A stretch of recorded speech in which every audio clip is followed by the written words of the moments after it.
Friends, வணக்கம் வணக்கம் வணக்கம். இயல்பான வாழ்க்கை சேனலுக்கு உங்கள் அனைவரையும் அன்போடு அழைக்கிறேன். ஃப்ரெண்ட்ஸ், இன்றைக்கி நான் சிக்கன் பிரஸ்ட் இறைச்சியை வச்சு ஒரு அருமையான சமையல் செய்ய போகிறேன். ஃப்ரெண்ட்ஸ், இந்த வெஜிடபிள்ஸ்லாம் போட்டு நம்ம வீட்டில் எல்லாம் பேலன்ஸாக அப்படி கொஞ்சம் கொஞ்சமாக இருக்குது சமைச்சிட்டு அதை வச்சு நான் இந்த சமையல் செய்ய போகிறேன். ஃப்ரெண்ட்ஸ், அருமையாக இருக்கும். வாங்க, என்ன தேவையான பொருட்கள் எல்லாம் ரெடி பண்ணி வச்சுட்டேன். இப்போ நான் உங்கள்கிட்ட முதல் சொல்லிக்கிறேன். ஃப்ரெண்ட்ஸ், ஒரு சிக்கன் பிரஸ்ட் இறைச்சி இந்த மாதிரி கட் பண்ணிவிட்டு லைட்டாக கொஞ்சமாக உப்பு போட்டுட்டு அப்புறம் சோள மாவு போட்டுட்டு 1 ஸ்பூன் சோள மாவு போட்டுட்டு நான் வச்சுருக்கேன். ஃப்ரெண்ட்ஸ், இது நல்லா மிக்ஸ் பண்ணிக்குவேன். இங்கே பாருங்கள், இந்த மாதிரி ஸ்லைஸாக வெட்டி வச்சுருக்கிறேன். இந்த மாதிரி வெட்டினா தான் நல்லாயிருக்கும். ஃப்ரெண்ட்ஸ், அடுத்ததாக ப்ரோக்கோலி கொஞ்சமாக, அடுத்ததாக இந்த மாதிரி மொட்டுக்காலாம். ஃப்ரெண்ட்ஸ், அதுவும் கொஞ்சமாக, அப்புறம் குடை மிளகாய் இந்த மாதிரி கட் பண்ணி வச்சுருக்கேன். ஃப்ரெண்ட்ஸ், வெள்ளை வெங்காயம், பெரிய வெங்காயம் இந்த மாதிரி கட் பண்ணி வச்சுருக்கிறேன். அடுத்ததாக சின்ன மிளகாய், பச்சை மிளகாய், இது உரப்புக்காக. ஃப்ரெண்ட்ஸ், இது நல்லா உரப்பு கொடுக்கும், அதுக்காக நான் ஒரு 5 எடுத்து வச்சுருக்கிறேன். பழுத்த மிளகாய் கொஞ்சமாக எடுத்து வச்சுருக்கேன். ஃப்ரெண்ட்ஸ், ஒரு 1/4 அளவுக்கு, ஏன்னா இது ஒரு கலர்ஃபுல்லாக இருக்கணும், அதுக்காக. பூண்டு இந்த மாதிரி சின்னதாக வெட்டியிருக்கேன். அப்புறம் இஞ்சி இந்த மாதிரி ஸ்லைஸாக வெட்டியிருக்கேன். ஃப்ரெண்ட்ஸ், அடுத்ததாக கேரட் கொஞ்சமாக, அதுவும் ஒரு கலர்ஃபுல்காக. அடுத்ததாக 1 ஸ்பூன் சோள மாவு இந்த மாதிரி தண்ணியில் கரைச்சி வச்சுருக்கேன். ஃப்ரெண்ட்ஸ், அடுத்ததாக திக் சோய் சாஸ், இது கொஞ்சமாக ஒரு லைட்டான ப்ரௌன் கலருக்காக நான் எடுத்து வச்சுருக்கேன், அதிகமாக போட மாட்டேன்.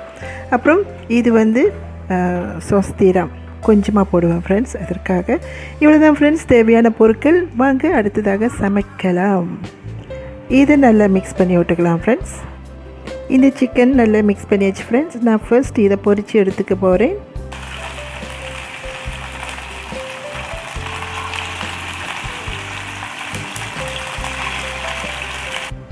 நான் சிக்கனை இந்த மாதிரி லைட்டாக பொரித்து எடுத்துக்கிட்டேன். ஃப்ரெண்ட்ஸ், நான் ஏன் தனி சட்டியில் பொரிச்சேன்னா சிக்கன் பிரஸ் அடித்து சட்டியில் ஒட்டும், அதனால் நான் தனியாக பொரித்து எடுத்து வச்சுக்கிட்டேன். ஃப்ரெண்ட்ஸ், உங்கள் வீட்டில் நான்ஸ்டிக் சட்டி இருந்துச்சுன்னா சேம் சட்டியிலே பொரிச்சிக்கலாம், எந்த பிரச்சனையும் இல்லை. ஃப்ரெண்ட்ஸ், நம்ம வீட்டில் நான்ஸ்டிக் இல்லாததுனால தான் நான் இந்த மாதிரி செய்கிறேன். வாங்க ஃப்ரெண்ட்ஸ், நெக்ஸ்ட் ஸ்டெப் பார்க்கலாம்.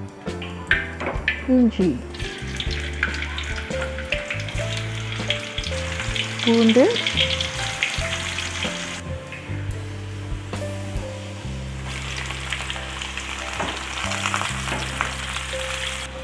நான் கரைச்சி வச்ச சோள மாவோடு 1 ஸ்பூன் சாஸ் TIRAM சேர்த்து நல்லா மிக்ஸ் பண்ணிக்கிறேன். ஃப்ரெண்ட்ஸ், அதோடு கொஞ்சமாக டார்க் சோய் சாஸ், இதையும் நல்லா மிக்ஸ் பண்ணிக்கிறேன். ஃப்ரெண்ட்ஸ், நான் ஏன் இப்படி மிக்ஸ் பண்ணுறேன்னா இந்த கலருக்கு நம்ம ஓவர் ஆகிடாது, அதுக்காக இது பதமாக நம்ம மிக்ஸ் பண்ணிக்கலாம். எப்படின்னா, அடுத்ததாக மிளகாய், கேரட், குடை மிளகாய், வெங்காயம் எல்லாத்தையும் சேர்த்துக்கலாம். ஃப்ரெண்ட்ஸ், இது நல்லா மிக்ஸ் பண்ணி விட்டுக்கலாம்.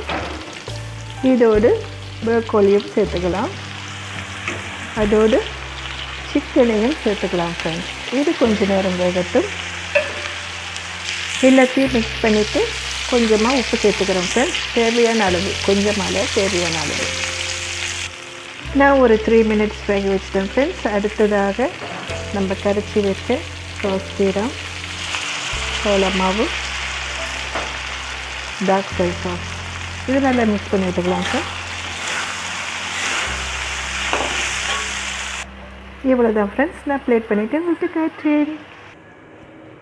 பாருங்கள் ஃப்ரெண்ட்ஸ், இது பார்க்க மட்டும் இல்லை, சாப்பிடவும் செம்மையாக இருக்கும். ஃப்ரெண்ட்ஸ், இந்த சமையல் உங்களுக்கு பிடிச்சிருந்துச்சுன்னா நீங்களும் உங்கள் வீட்டில் சமைச்சு உங்கள் வீட்டில் உள்ளவங்கள சந்திச்சு கொடுத்துங்க.